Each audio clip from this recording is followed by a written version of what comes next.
or if you're joining me again, computer sort of went all funny, and I was just like, I can't do this without my computer, because I need the facts, I need the information to get to you guys. So I was talking about everything. We're talking about everything.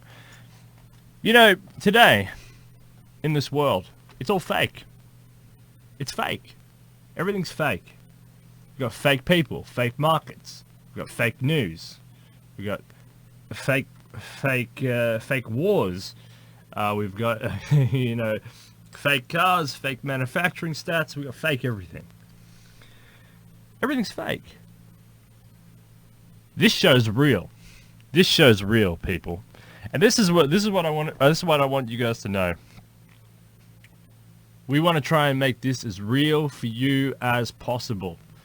I'm so sick and tired of these people with their little shows, and they're like, oh, we cut and we paste and we edit, and they sit there and they spend 4 hours writing a sentence. They have writers, and they sit there, they write a sentence. These sentences, these things that you just produce, boom, boom, boom, right? No. Not on this show. On this show, we're real. We keep to the facts. We keep to the great hyperbole. We keep to what is real for the common man. Okay? What means something to the common people. Because we all work hard enough, right? Don't we? We all go to work. We come home and we go to work again. And we want it to mean something at the end of the day. At the end of the day, we want to say, hey, I achieved something. I've done something good for the economy, for the environment, for my country. We want it to mean something. And so this show is real. These markets that we're talking about is not real. These are manipulated by psychopaths. They're manipulated by imbeciles who have just been let out of a nursery, right? We live in fake democracy too, by the way. Talking about fakeness. I mean, look at Brexit. It's fake. Hey, everybody gets a vote. This place behind me. Everybody gets a vote. And whatever the vote says, we do, says Parliament. Well, in Brexit's case, no. So we live in fake democracy. Everything's fake. The women are fake. Everything's fake. The sexes are fake. I mean, now we've got all sorts of sexes. Everything's fake. We live in a fake world. We try and keep it real here on this show. We try and keep it real between you and me and all other people, like the song goes. Because the song is important. Songs are very important. Did you know that? Songs are what's grounded in human emotional understanding. That's what songs are. They're emotional understandings, and they're emotional ties to what is real. So this is like a song. Detonation is like a song. Listen, gold is real. Gold is breaking through some of these numbers, and we're going to talk about it a little bit later. But gold is real. Okay, gold is a real currency. What are all these fiat currencies doing? What is Jeremy Powell doing? What is Mario Draghi doing? What is the Japanese central bank gentleman doing? What are all these guys doing? Well, it's a race to the bottom, right? They want to make your currency, your worth, everything to go to zero. Okay? They don't like you. They don't want you. They don't want you anymore. They don't care about you. They want to make sure that your hard-earned money goes to zero. And that's what they're doing. That's what all this printing is. That's why they print money. They print money and inflate away the value of what you earn. They take your real work. So you go to work. You create real wealth. Real tangible wealth. And then they inflate it away. So that your real wealth turns into less wealth. so that every year you work harder and you get less. Haven't you noticed that? Have you noticed that the harder you work, the less you get? Isn't it a funny thing? Why is that? It's the same reason that if you won $1 million, you wouldn't be taking it in 2 years from now. You'd be taking it today. Because in 2 years from now, it's worth less. Because of inflation. And people are going about taxes, but we're not talking about taxes. We're talking about inflation. Gold has been in a 6-year slump. What we call a bear market. Bear market in gold. We're coming out of that bear market now. It's coming. It's happening. And it's going to go. We're going higher. We're going higher. It's not just these tensions with Iran. Okay? It's what we're going to talk about here on this show. It's about the economy as a whole. As what people like you and me, it's like what the real people, how they understand economy as what they see around them. And they don't see a booming economy. All they see is them working harder for their money, right? Isn't that what's happening? They just keep working harder for their money. They go off to work, come home. What's happened to my money? What's happened to my cash? Where did it all go? I worked harder this year than last year. I worked harder again this year than last year. Every year I'm working harder. And I'm getting less and less money. What's going on here? Shouldn't it be that in a society, the harder you work, the more physical wealth you create, the more you should be rewarded for that wealth? Isn't that how it should work? That's what basic economics says. If you're bringing value to people in a real way, you should be rewarded for that. Not having these monetarists sit up there saying, oh, we're going to inflate away the currency so that the peasants down there in Melbourne or in Sydney or in Omaha or in Norwich can work harder, right? That's not what we want. That's not what we want. What we want is a booming economy based on real, tangible wealth. And that's why people go on about manufacturing, right? Because people know that manufacturing is real wealth. China has been getting real wealth out of this. We're gonna. I want to talk to David Dees, I think his name is. He's a very good YouTuber. He talks a lot about China.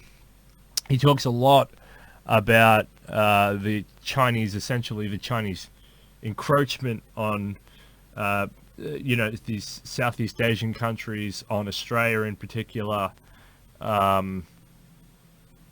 and I think he'd be very inspiring to talk to. I know Tim Wilms has talked to him. I know that a lot of these people have talked to him. So that would be really nice if I could talk to David on this, because I think he has a lot to offer. I think he has a lot to bring to the table, so to speak. And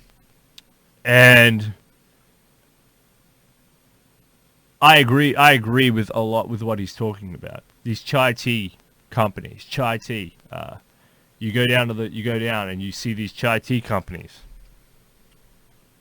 and they have all these workers out there. They have all these workers, and it's like, how do they have all these workers? Why can't I have all these workers?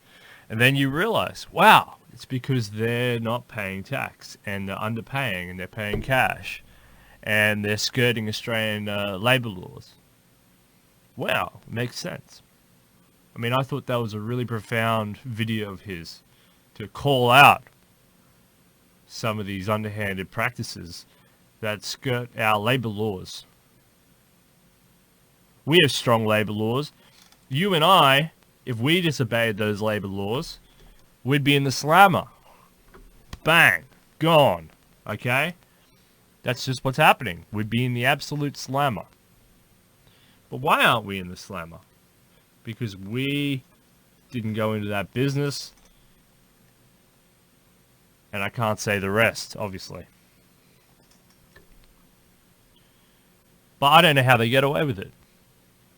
David, if you see this, come on the show, tell me all about it, because I think you have something fundamentally important to say. I think you have something fundamentally interesting to say. I think you have something fundamentally, you're hitting a core nerve with a segment of mainstream society that sees that there is a problem, that there is an issue that isn't being dealt with. And it's not embedded in racism, it's not embedded in cultural imperialism, it's embedded in a genuine concern of equity, on values, on the idea that this country has been built on the fair go. It's been built on the notion of the fair go, and that these people aren't playing by that notion, and therefore we can't compete. We can't compete. So that's horrible. That's a horrible scenario. So anyway, so here we go. We're going to talk about... This is just a short show. We've got Isaac Arthur coming on. It's going to be a huge interview. Going to get thousands of people watching that interview. It's going to be big. I mean, this guy talks about Dyson spheres. He talks about megastructures. He talks about expanding humanity in space.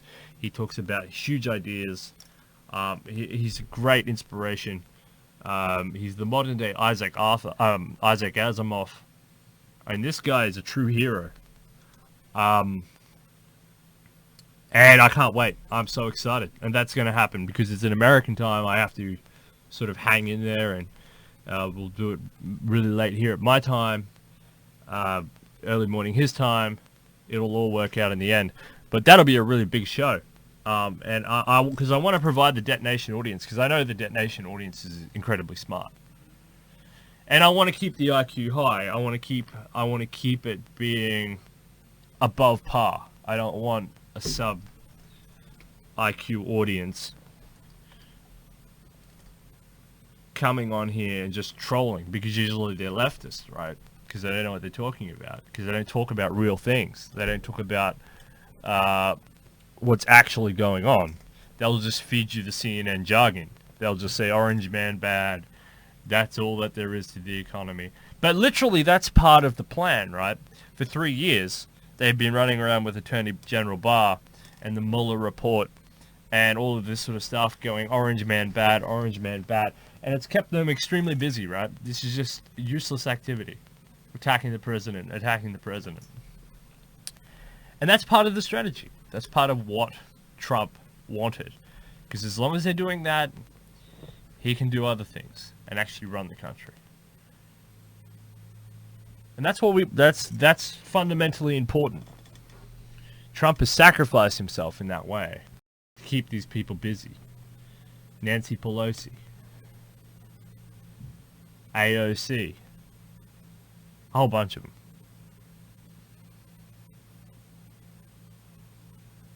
All right, people. So we're going to talk about the economy now. The financial apocalypse is already here.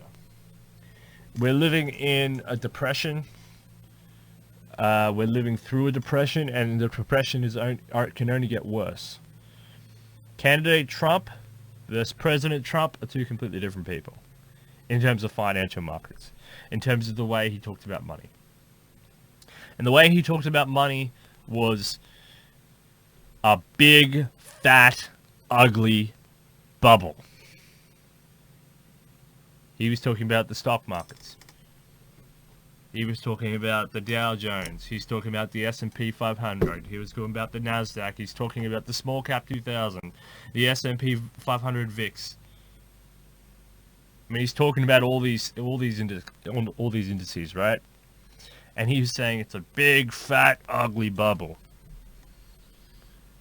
And we all agreed with him. Anyone who had half a brain, the detonation audience, you all agreed with him. We all know, because we all know it's true. I mean, this is what scares people. We all understand that this is the truth. But we're like, whoa. That's actually really scary. Because somebody who's got it right, and it's a more scary truth than just money printing. It's a more scary truth than just a cheap energy argument. It's a more scary truth than anything that people really put forward. But what is the actual reality behind the boom that humanity has seen in the last less than 100 years? And the reality of it is that it's a human bubble, okay? In the late 1800s, you had an agricultural boom. Well, you had industrialization, right? You had industrialization, so you had more processing and more manufacturing of goods per man hour, right? And this idea flowed over into the agricultural sector, which led to a mega boom in agriculture, which led to an absolute mega boom in food surpluses around the world, which means huge, enormous amounts of labor displacement. Enormous amounts. We're talking enormous amounts of labor displacement. So suddenly people didn't know what to do. They didn't have a job anymore. They used to be doing the farm stuff, and now the farm jobs all disappeared. So they had to go somewhere. And where did they all start to shift? They all started to shift towards cities, and cities blew up.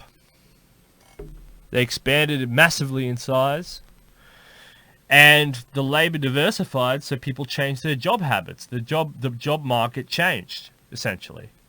So people started to do higher value jobs, or different jobs than just agriculture.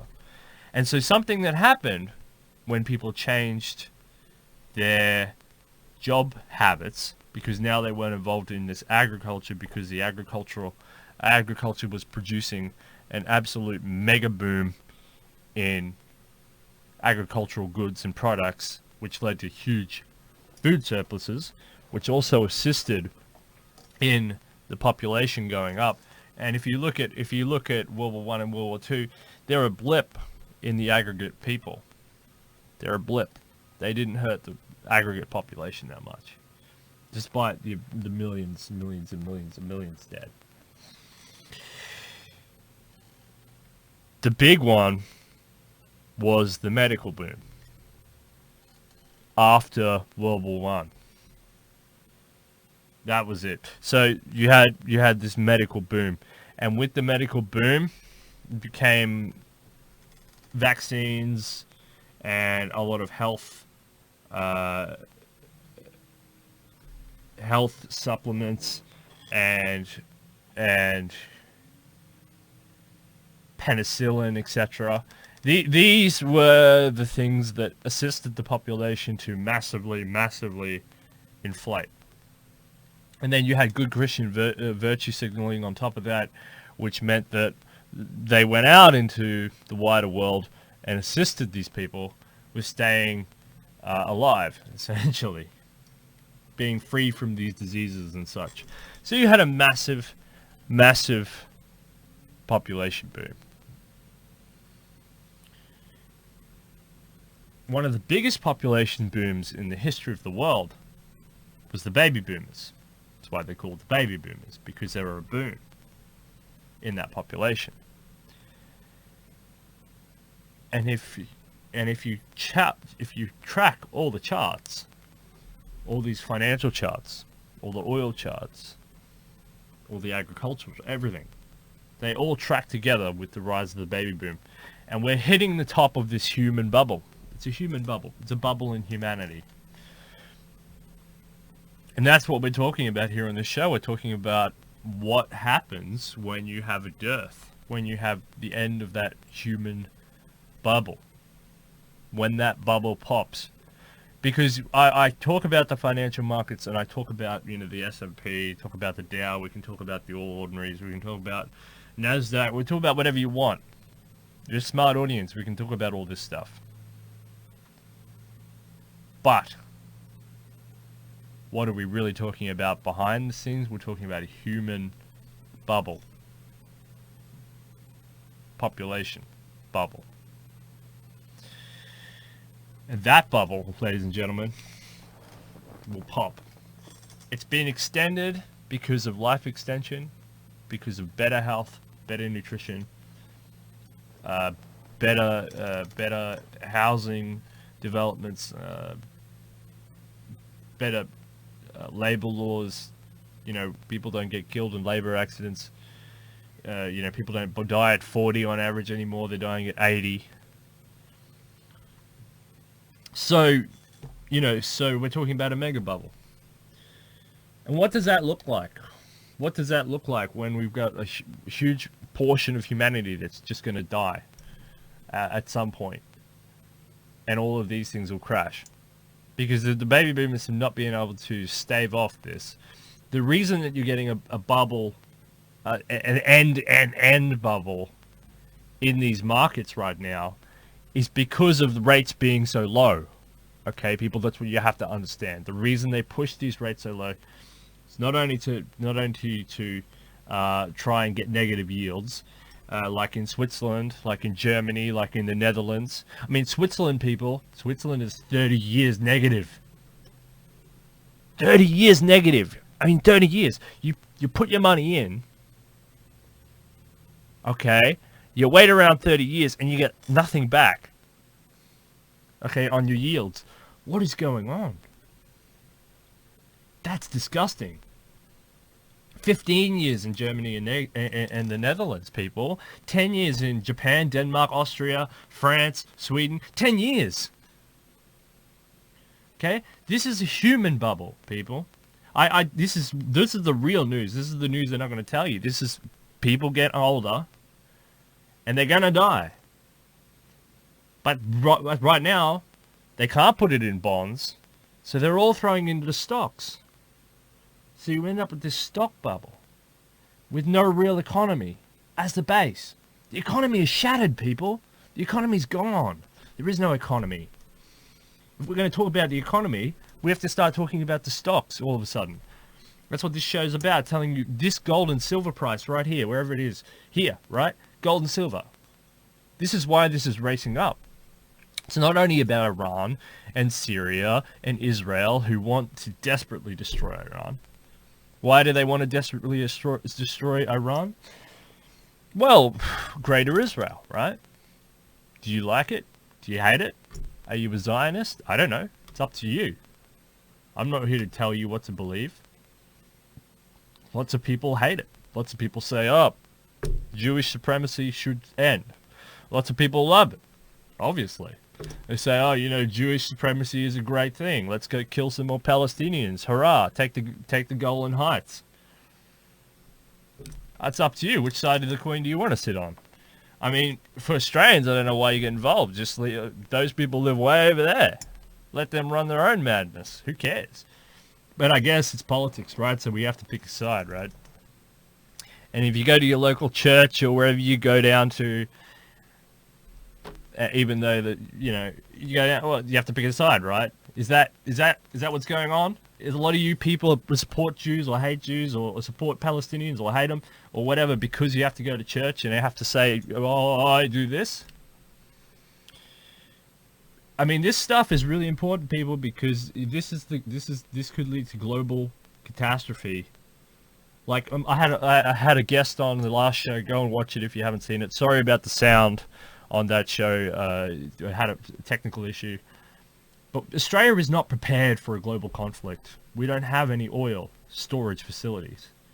Okay? The army does, the navy does, the military does. They'll be okay. But are you in the army, navy, or military? Will you be okay as a civilian? You're probably not going to be okay. The supply chains are stuffed, people. They're stuffed.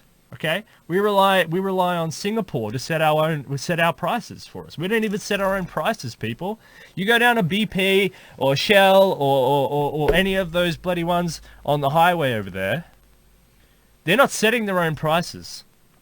Oh, they do on 7 News when they want to get some clickbait stuff, and they go, "Oh, this one's charging $2."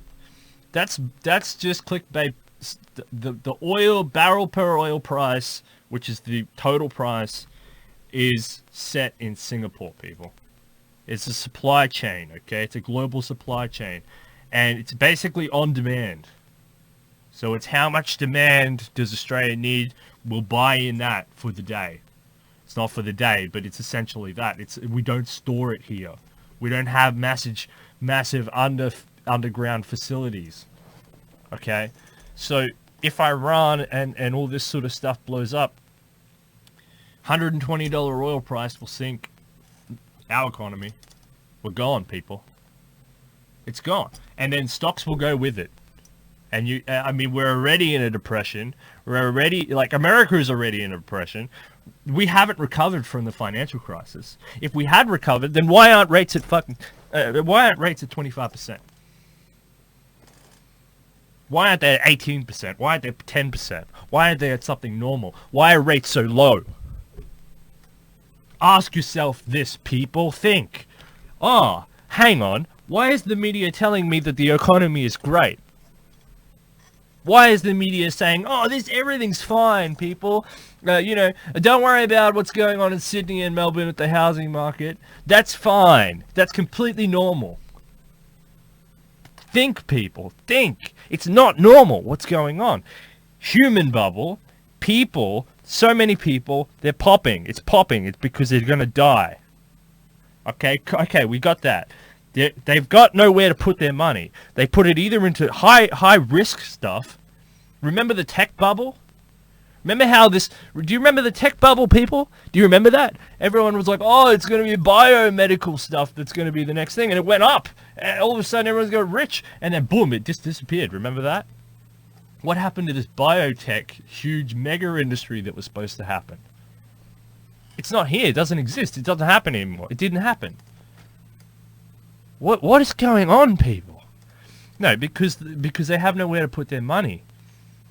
And then the central banks just keep lowering the rates. So they can't put it in bonds. We were going through the bond rates. Remember, we were going through the bond rates. 9 years in France and Belgium, people. 8 years in Slovakia. Ireland, 7 years. Slovenia, 7 years as well. Put your money in. 7 years, you wait around, you get nothing back. And every year you get a deficit. This is not how you're supposed to be. Governments are supposed to be taking money off you and paying you for bonds. They're supposed to be paying you for bonds. Not taking your money. Not like you're going to the garbage. Like, what's going on now is you're going to the garbage tip and you're throwing your money out the window. That's what they're trying to force you to do. Not only do you get taxed, but they're throwing the money. You're throwing money away. I mean, in Spain, it's 6 years. Portugal, it's 5 years. Malta and Bulgaria, it's 3 years. And Italy, it's 1 year. And when the US goes negative, if that's what Trump is pushing for, the world is going to end up in a weird place. So we've got a whole bunch of people who are getting older as a generation. They get nowhere to put their money. They put it into these high-risk assets. They put it into real estate. Okay, they've done okay off that, but they won't sell it. So you got all these condos. Has anyone been to Sydney lately? Go to Sydney, go to the front beaches of Sydney. What do you see? Mile after mile after mile after bloody mile. Condo, condo, condo, condo, condo, condo. And what are they all? Empty, empty, empty, empty, empty, empty, empty, empty. I mean, I went there. I had a look. People say, they go and have a look. And I said, yeah, all right. I went to Sydney the other way. Had a look. Mile after mile after mile. It was just empty condos. And who were they trying to sell to? They were trying to sell them all to China. You had Chinese tour buses You know, with the Chinese writing all over the Mandarin all over the side, and happy tourists or whatever, and they're all in there, and they're all waving the flag, and they're all driving up and down, but no one was buying. No one's buying these things. Who wants to buy? Who wants to buy in Australia? This is the thing. And they all expected to sell. But those prices are coming down now. So, you know, rates are really low because there is no economy. It's all the market. It's all about the market. Wall Street has eclipsed Main Street. Wall Street has eclipsed Main Street. There is no real economy. That's how it is, and that's how it's been for a while now. Okay? You have to understand this. I want the gold price. The gold price is telling, that's what it's telling you, 14, 18. 6 years I've been watching this price. And it's been bump, down, bump. And it's telling you that there's a massive problem with the economy. This is going to be a huge rally in gold, huge rally in silver, and Bitcoin is taking off again. Bitcoin is going off again. Why is Bitcoin all of a sudden going off again? Remember that? Oh, it went up to 18,000 or something like that, and then it collapsed back down, and people didn't know what, and they said, oh, it's the volatility, it's an unstable coin. It's the mechanism in order to get out of fiat. It's the way you transfer wealth. That's all it is. It's just a mechanism to get out of fiat. So if you have a lot of money and you want to transfer it at 0%, zero cost. So if you're Bill Gates and you don't want to pay bank fees, you get a bunch of Bitcoin. You get a bunch of Bitcoin and you transfer it across oceans, me to you, zero cost. No cost. No bank fees, no Wells Fargo, no Western Union money transfer, garbage. All that sort of stuff. There's no charges, there's no MasterCard, there's no PayPal. And if you guys are worried about censorship and all that, you're someone who stands on the edge of the political, if you're let's say the white nationalist, or you don't like Jewish people, or you do something anti-PC, or you're one of these anti-social justice warrior people, or you're a conservative, you're just a conservative because you brush your hair in a certain direction that isn't, all degenerate and pink-haired or something. If you're like this type of person and you're afraid of getting switched off with the PayPal, well then, that's what Bitcoin was invented for. That's it. It's a money transfer system. Transfer from A to B, cut out the middleman. Done. And that's what all the hashing is, and that's what all the mining is, because it's a limited supply. It's a limited supply. We all know the jargon. Distributed ledger. We all know the jargon. We all know how Bitcoin works. It's old, right? I've been on it for a long time because I'm just really interested in the technology. Always have been. Chris Berg from Liberty Fest is a really good guy to talk to about this. Professor Chris Berg. Very interesting stuff.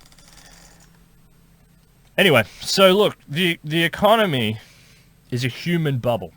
It's about the baby boomers as a generation, which have been pushed up, and now Wall Street has taken over.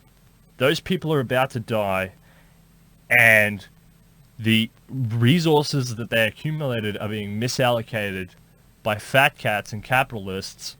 Not that I'm anti-capitalist, but I'm pro-capitalist, but I'm pro-real capitalism. Okay? It's not, you're going to sit there and you're going to say, oh, he's an anti-capitalist. No, I'm pro-real capitalism. Okay? When you make real goods and real services. Services that people like you and me can supply. All right? Not just financial capitalism has a place. Of course it has a place. There's a market for it. I'm not going to disagree. But when your whole economy has been hijacked by the likes of Jeremy Powell, I mean, that's disgusting. That's oligarchy, right? That's a nightmare system of capitalism. It's something that the left has got right, because like Karl Marx said, at the end of capitalism, because for them it's a system. Remember, capitalism is a system. It's not what we understand capitalism to be, which is just this free exchange of goods and services. For them, it's a system, a hierarchical authoritarian pyramid. So that's what the left thinks of. When you and I think of capitalism, we think of market prices, we think of going to the store and buying apples and exchanging goods and services and doing all that cool stuff. Okay, that's what it is, and that's what it's supposed to be. Okay? It's about private property.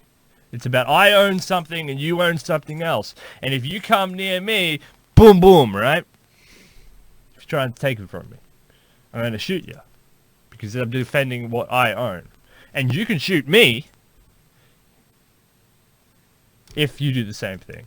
And then we both agree, okay, there's a social contract here, that we both agree that we own stuff. I own this shirt, you don't own this shirt, don't come for my shirt. But you own the shirt that you're wearing. I'm not coming for your shirt. That's a social contract. But some people, scoundrels, break the social contract, and then we say, oh, well, that's a thief, because I actually really like that shirt, and I don't want that to happen again. So what do? We pay taxes, and we outsource our security needs to the state in the form of police officers and laws and all that stuff.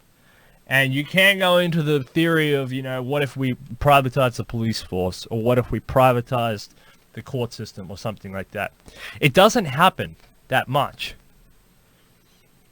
I mean, it doesn't happen. I mean, you can talk about it, and if any of you people want to come on the show and talk about it, what I'll be doing is I'm going to set up on a Fiverr. So two things I'll be setting up on this show on Fiverr. So first, because we're going to have a lot of trolls coming into this show, what we're going to do is I'm going to buy a stack of SIM cards. And so when we have the call in, you can go to Fiverr, you can purchase the number for that week. It'll be only like $3 or something. It won't be much. Then you can call in, and then the next week I'll change the number, right? That's what I'm going to do. So that every week, because otherwise we're going to have the trolls. And I don't mind trolls coming on and really attacking hard, but I want to get some money out of these guys. Second, I'm going to set up on Fiverr different rates on interviews. Okay, so you can purchase an interview slot between 5, 10, 15, 20, 25, 30-minute slots. So then you can't accuse me of not, of leaving your voice out of the arena. If you have an opinion, if you disagree, if you agree or whatever, why does it always have to be elites and these people who own the platforms and stuff, that only can talk? Why do you have to only listen to me? I want to hear your voice as well. I think you have a lot of smart stuff to say. I think you have very important opinions and things to say. So I want to hear what you have to say as well. So I'm going to encourage you all, once I get this set up, to purchase that. And if you want an interview, we'll do an interview. Okay? So that'll be really good, because I don't want to be accused of only having a certain people on and only having a certain, stereotype and stuff. I want this for the working man. I want the working man voice in on here, and the working woman as well. So I'll encourage you all, once we get that, to purchase that. If you think you have something to say, also you could call in as well. So that's what we're heading with this, because I'm sick of it as well. I'm sick of seeing YouTubers out there, and they talk at you, and they say, you're so stupid, and you're like, no, I'm not, I'm really not, but I don't know how to talk with you. I know this stuff, and I know more, and I could actually explain some stuff to you, and they're like, nah, all these people are stupid, like these big fat goblin like creatures over there. I'm not taking it anymore. I want to hear the working class voice. I want to hear the academic voice. I want to hear all the voices, because I'm ready to learn and absorb. So yeah, so that's coming as well. So I hope you guys appreciate that and want that. And look, if there's no market for it, people don't want it, well, then it just doesn't sell, and that's great. Okay, who cares? So people don't want to have an interview. They don't want to talk about stuff. It's not my problem. At least I can say I tried. So that's what's going to happen. Look, I'm going to go on just for a bit and talk about the title of this show, which is Financial Apocalypse is Here, because it is here.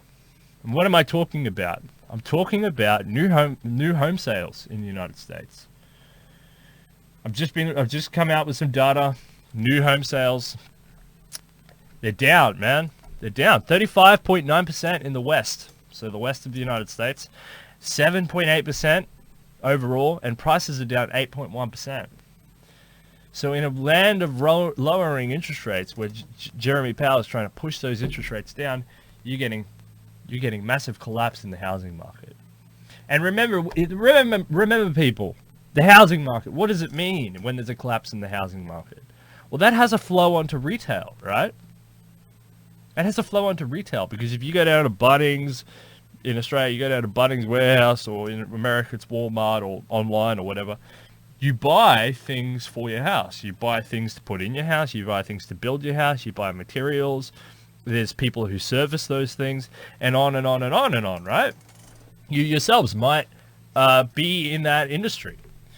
There's constructions, there's metals, there's materials, there's aluminiums, there's cabinets, there's furnishings, there's lighting, there's electricity, electrical wiring, there's skilled jobs, there's insulation, there's a whole bunch of stuff, right? There's landscaping, there's lawns, there's, index level 121.5, which is the lowest since September 2017. The fiscal fourth quarter, which ended on May 31st, so not that long ago, FedEx reported a loss of 1.7. So you have a consumer problem, and then you have this FedEx, which is a huge shipment of goods. Basically Australia Post, but for Americans, which is no longer federal. It's, as you all know, it's all privatized. They lost 1.7 billion, 2 billion. These guys lost tons of money because the world economy in terms of Main Street, in terms of consumers, absolutely collapsing. The US already is in a depression. And that's what I've been saying, and I will continue to say. It can only get worse. It can only get worse. The USA is already in a depression. I don't know if you heard this here first, but I've been saying it. I'm going to continue to say it, because it's only going to get worse. You can't have, and how do we know it's already in a depression? Well, it's defined as less than average growth. Less than average growth. And this is Obama's big stuff up, because he didn't throw any of these bankers in jail. They didn't get rates up high enough. They're trying all this crazy Keynesianism. The US is a basket case. Trump's inherited a basket case. He's trying his best. But it's hard. It's hard. Powell says the economy is facing massive uncertainties. And I agree with this. Trump's pressuring him from behind. I heard on Fox Business just before this morning, woke up, watched some Fox Business, and Trump said he had the authority to kick Powell off. He doesn't, technically. Legally, he doesn't, but he thinks he does, which is great, because as a Ron Paul supporter, the Fed is we want that back in the government's hands. It's got to stop being this J.P. Morgan, J.P. Rockefeller, Rothschildian sort of private hand shadow master of the international system. And so if Trump thinks that he does, well, then that's a good step in the right direction. That's something that Ron Paul people will know all about, and they can talk considerably in the comments about it. So that's fantastic, I guess. Powell said that the economy is facing massive uncertainties, and that is true. Because if we do head into negative territory in terms of interest rates or bond yields, I mean, that's a game changer, people.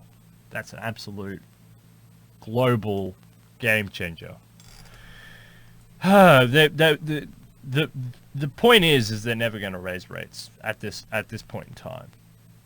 If you go back to Richard Nixon, this reminds me of Richard Nixon. Does it remind anyone else of Richard Nixon? It reminds me of Richard Nixon. This whole Trump-Powell thing that's going on. This clash of ideas.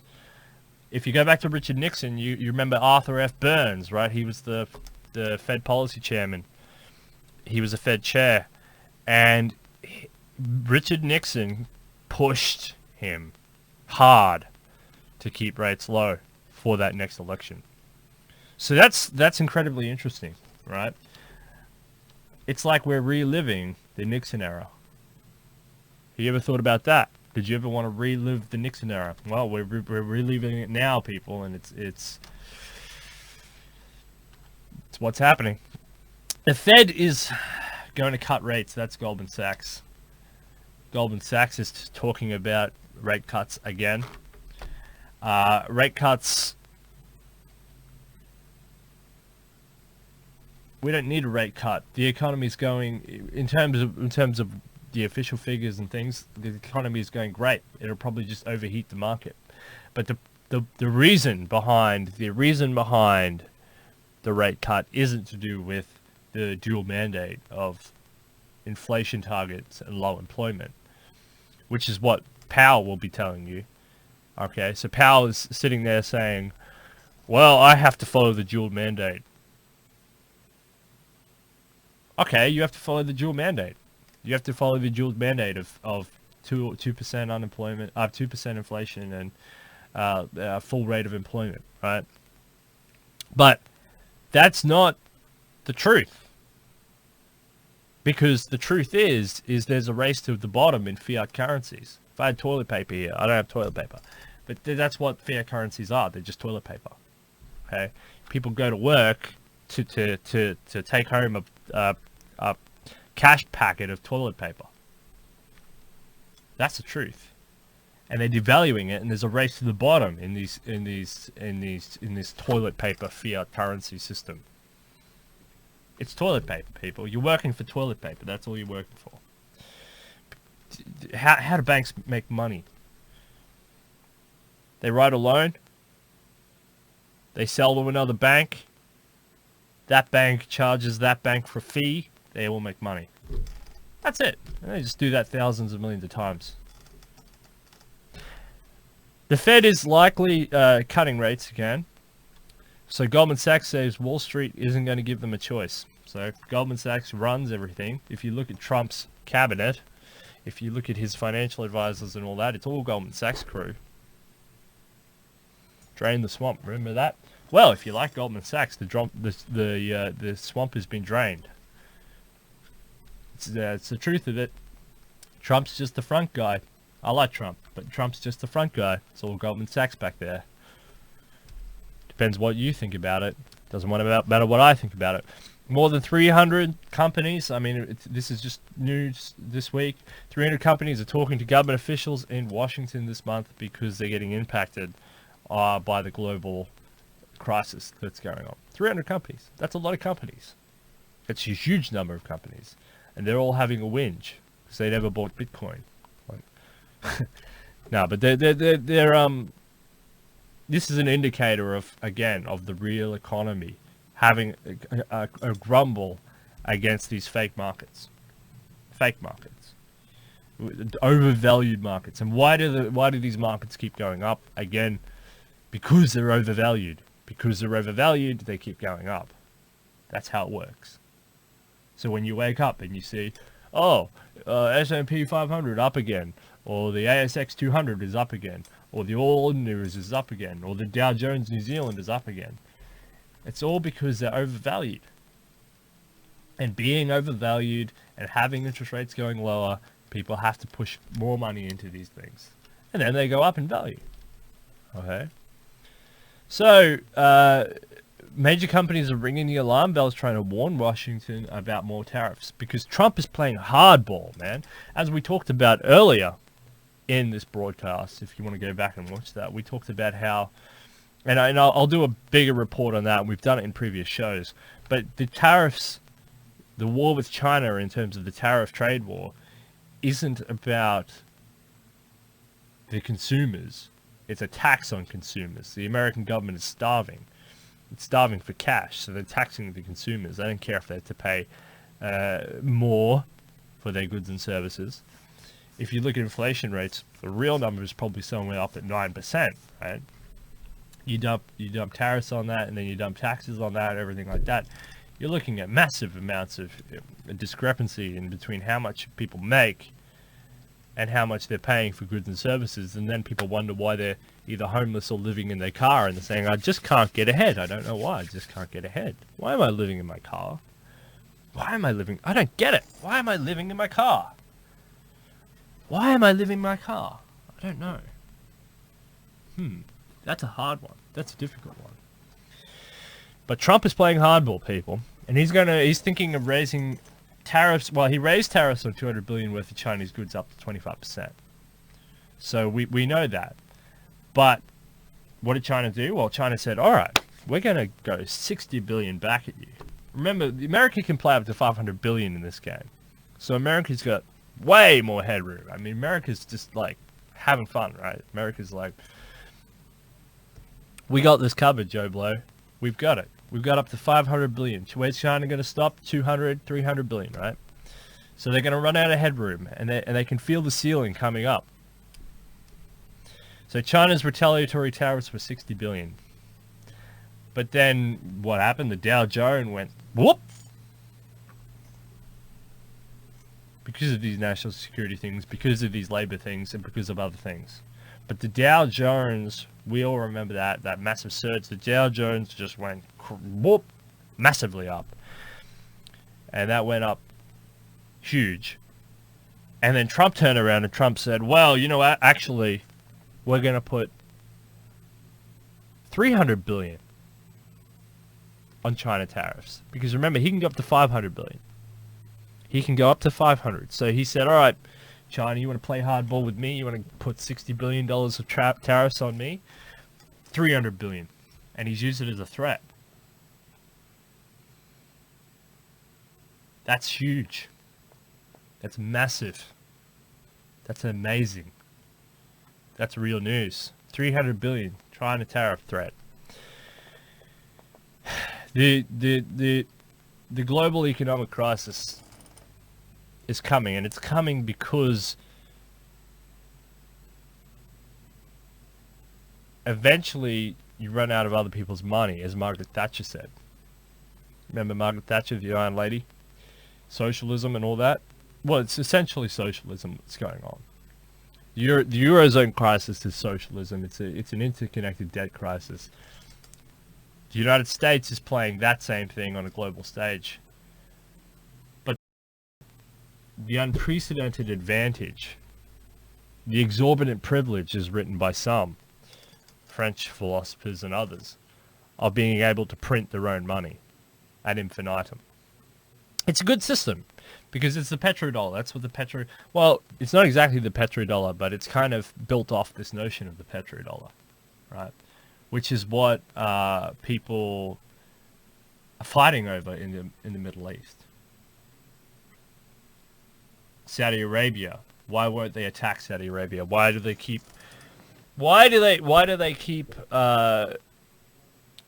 endorsing this notion of Saudi Arabia being a great ally of the United States?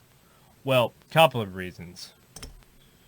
One, they've sold so many weapons to Saudi Arabia over the years because they've been so rich from oil that they simply become too big to fail, like in a business term, like AIG or, you know, JP Morgan or some of these big banks.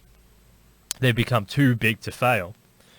So Saudi Arabia is now too big to fail. Two, because of the petrodollar cycle, because Saudi sits at the center of OPEC, and as long as Saudi does what America wants in terms of OPEC, and keeps everyone in line with exporting oil to the United States for dollar demand, then the US can keep getting away with essentially printing money, printing cash for free, and importing goods. What's that system? And we're going to go into this detonation, people. I'm gonna do a whole big thing on this, because I think this is right at the crux of where we live. You know, we're talking about the human bubble.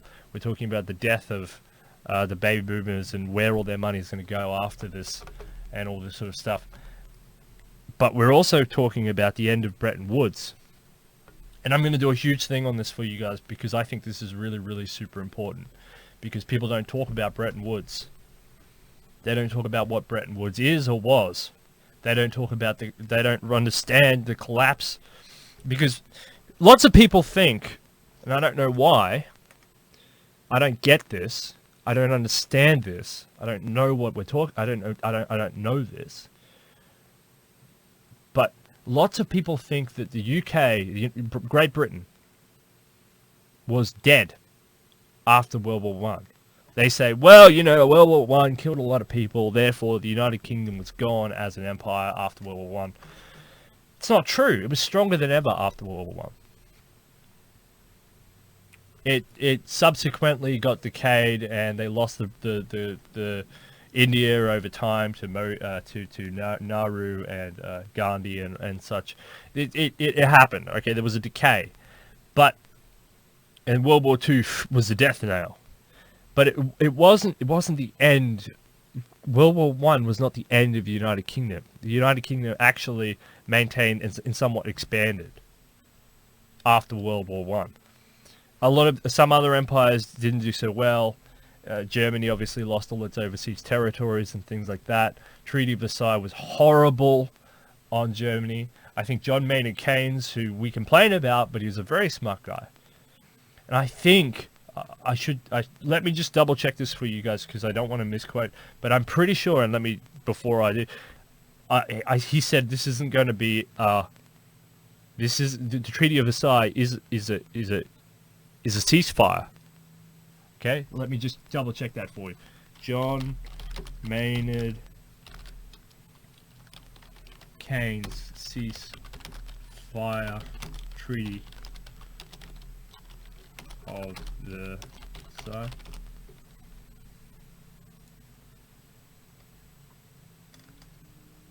Yeah, so John Maynard Keynes, in the economic consequences,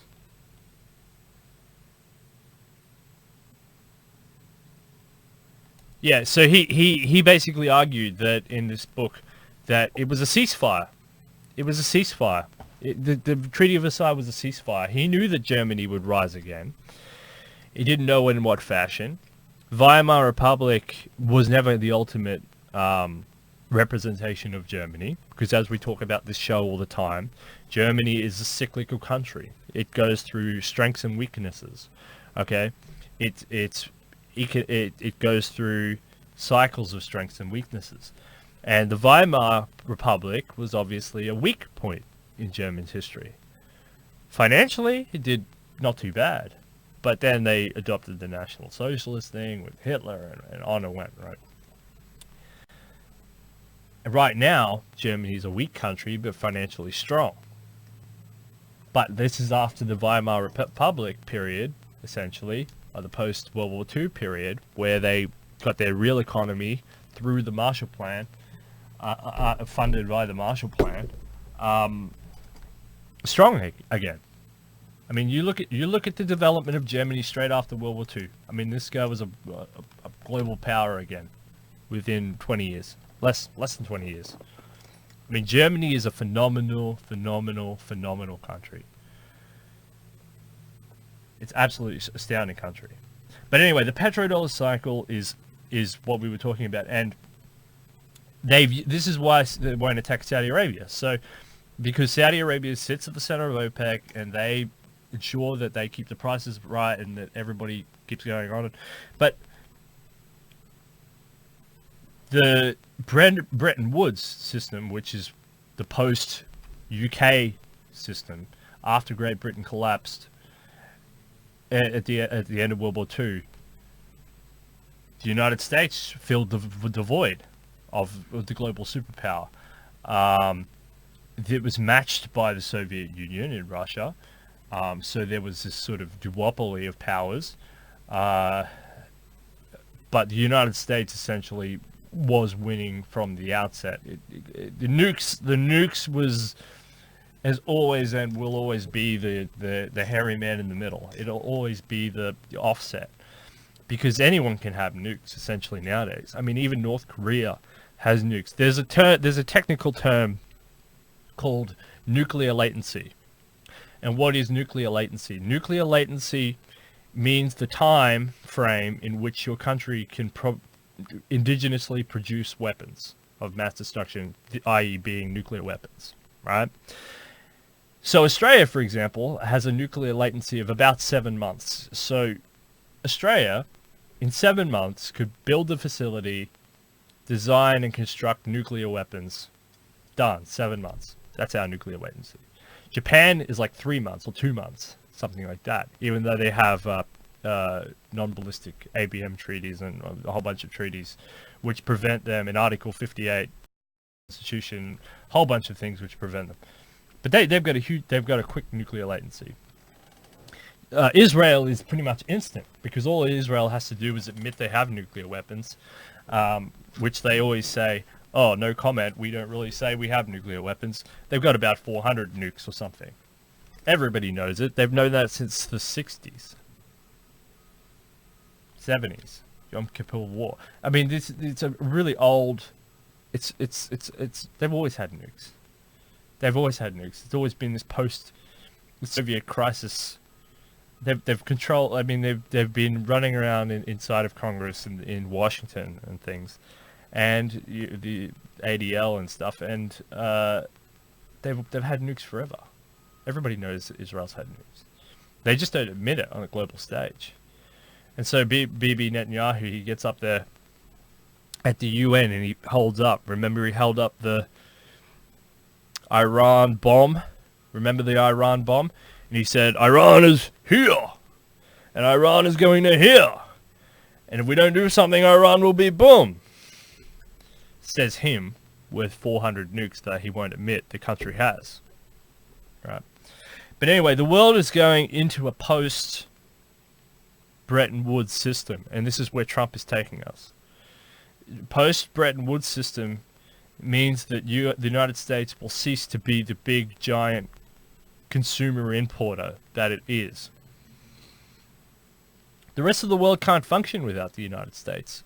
Because of the Bretton Woods system, the United States has underpinned global peace and security throughout the world. The reason these people and the reason all these countries... You know, if you go and look at any graph, and this isn't globalist claptrap, this is just the truth. America sails a ship in and says, you countries now will trade with each other. And everyone goes, all right, we'll trade with each other. And they have been, and that's what's been going on. It's been going on and on and on.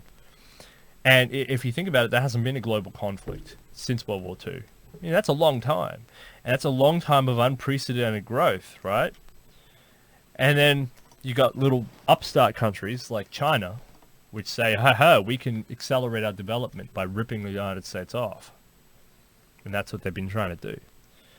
So you've got America paying through NATO, through the Bretton Woods system, through the devaluation of their currency, importing all the world's problems. Why do you think America has to import Islam? Because it's a consumer country. That's what Bretton Woods was all about. You have to understand this. Bretton Woods said that the United States has a consumer base and that they're going to consume everything. Everything. They're going to consume ideas, people, religions, technologies, lands, everything you can think of. So it's like, why is there more Islam in the United States? Why don't these people just stop it?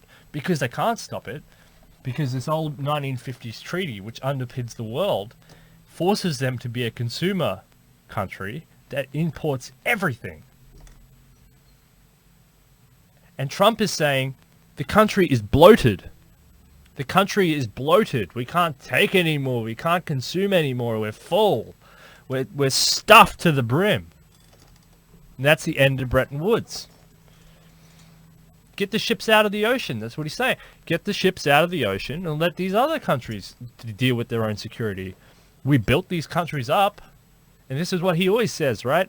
We built these countries up. We built China up. We built India up. We built Thailand up. We built Egypt up. We built Saudi Arabia up. We built the UK up. We built Germany up. We built Zimbabwe up. We built Brazil up. Name the country. Go around the world. We built Russia up. We built all these countries up. Thank God he loves Australia. But we built everybody at the expense of our own people, and at the expense of our own country. Because we had to consume everything that they produced globally. You can't go to the United States without consuming something. They're not builders. They had to outsource all their stuff for building, because they had this sort of dual mandate. But that's the end of the Bretton Woods system. I'm going to do a big thing on it because I think it's really important for people to understand, and it's also, it helps with the race realists, and it helps with the religion people who are worried about Islam, and the race realists who go, why do they keep importing all these people from Mexico and from Zimbabwe and Nigeria, and why? Because Bretton Woods, which is a 50, 60, I don't know, 60-year-old treaty, is forcing them to consume everything. That's just the way it is. And the outlying peripheral nations, Australia and the UK and others, are sort of forced to do the same, but not to the extent. A trade war. Now, this is something. Talking about the trade war. The total impact of the trade war has only been 0.678% of China's GDP. And that's what's impacting it. You want to talk about ghost cities, you want to talk about financial problems, you want to talk about the interconnected between the different regions, the municipalities, and stuff like that. That's where the real problems is. This overinflated CCP growth building projects and stuff. China's going to complain about the trade war. All these people are complaining about the trade war, but it's only impacted 0.6% of China's GDP. The reason the markets are going to crash is because they're overvalued. That's the reason they're going to crash. They're overvalued. The Ponzi stops. You can't taper a Ponzi scheme. The Ponzi game eventually stops. The music stops. The musical chairs stop. Markets go higher. The only reason that markets are going higher is because of lower rates. Central banks are buying 50-year highs. So far, they've injected $250 trillion into the markets, which is just a little, it's massive, right? $29 trillion was spent to prevent the Great Recession. 29 trillion was injected, and it didn't work. Rates are still near zero. It's going to be, look, this depression that's coming, it's going to be 30 years. People don't understand this. People don't understand this. People are either turning their head away, turning a blind eye to it. They're not buying gold. They're not buying silver. I don't give it financial advice or any of that stuff. I just have to say, I don't know why, but I'm just a commentator. It's going to be a 30-year depression. I mean, it's already been a depression that's lasted what, 6 years? But this is only the interlude. This is only the prelude. This is before the big storm. Oil is going to be over $100 a barrel if we go to war with Iran. That's going to impact every market, the real economy, the markets, everything. That's over $100 a barrel is a minimum. That's market crashing stuff. Go back and watch my interview with Michael Smythe on that. US dollar is, as we already talked about, based in the petrodollar. Gold is over 1,385. up to, that's where we have to get to. And if it's gonna, we've got to push past the 1450, and then we'll go. You'll see it zoom straight to 2000. It's a debt bubble. Look, this is all I have to say on this episode of Detonation. Look, Isaac Arthur is coming on. We're going to be talking to Isaac Arthur. It's going to be fantastic. He's huge. So everything's going to be happening. And Gennady Stavrovol II, a Russian-American transhumanist, very cool dude. I can't wait to have your company there. It's going to be fantastic. Thank you, everybody, for tuning in. And have a great day. Detonation, theunshackled.net. Check them both out. We're going to be doing this more often. And I'll get those Fiverr things set up for all of you in the future. Thank you very much, people. And protect yourself, protect your health, and protect your wealth. Imagine a world without debt.